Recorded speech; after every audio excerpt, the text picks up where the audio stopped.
Տարոն Չախոյան։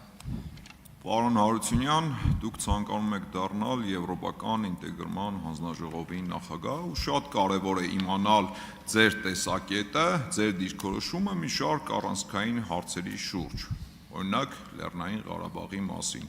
Ձեր խմբակցության ղեկավարը սրանից 2-3 ամիս առաջ հայտարարել է, որ Լեռնային Ղարաբաղը ստեղծման օրվանից ճանաչված անկախ հանրապետություն է եղել։ Որն է այս հարցի շուրջ ձեր դիրքորոշումը, արդյոք ճիշտ է այդ պնդումը, թե ոչ։ Եվ երկրորդ հարցը, այս նույն հանձնաժողովի ձեր նախորդ թեկնածուն այդ բարձր ամբիոնից հայտարարում էր, որ Ղարաբաղյան շարժումը մարած չէ եւ դա չի կարող մարել, ավարտվել մեկ մարդու որոշումով։ Որն է ձեր դիրքորոշումը այս հարցի շուրջ։ Շնորհակալ եմ։ Տեսեք, ուրեմն Արցախի մասով ես գտնում եմ, որ այն բանը հայտարարությունը իմ, որը կարող է չբխել ժողովրդի շահից, պետության շահից, ես չեմ պատրաստվում այս ամբիոնից բարձրաձայնել։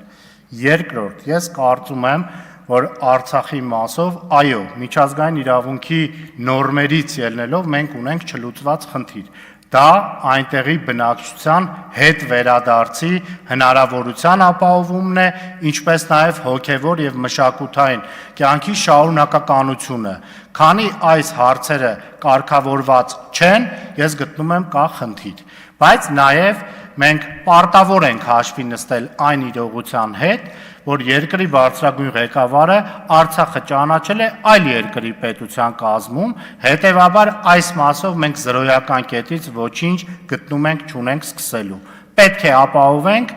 արցախցիների վերադարձը իրենց բնակավայրեր, պահպանելով իրենց մշակութային ու հոգևոր կյանքի շարունակականությունը։ Արձագանք։ Շատ լավ եւ եւս մեկ հարց։ Ինչպես եք պատկերացնում որպես հանձնաժողովի նախագահ եվրոպական ինտեգրացիան, երբ ձեր քաղաքական ուժի առաջնորդը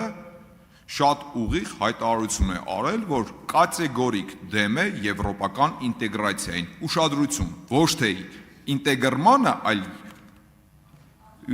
ոչ թե անդամակցությանը, այլ ինտեգրացիային։ Խնդրում եմ պատասխանեք։ Շատ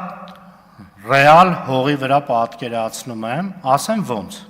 Քանի որ այս հանձնաժողովի նպատակը կառավարության կողմից իրականացվող քաղաքականության, կառավարության բերած առաջարկների խորհրդարանական վերահսկողությունն է, հետևաբար իմ ընտրվելու պարագայում ես պատրաստվում եմ ամեն ջանք դնել, հասկանալ կառավարության այդ առաջարկները, որքան են բխում Հայաստանի Հանրապետության պետական շահի եւ հայ ժողովրդի շահից եւ դրանով պայմանավորված բնականաբար մենք մեր դիրքորոշումը կորդեգրենք։ Նորից եմ ասում, դեռևս Եվրոպական միությանը անդամակցելու տենց հռչակագրային բնույթ կրող օրենքի առկայությունը չի նշանակում, որ Հայաստանի Հանրապետությունը ընտրել է քաղաքական կուրս Եվրոպական միությանը միանալու։ Այ երբ այդ հարցը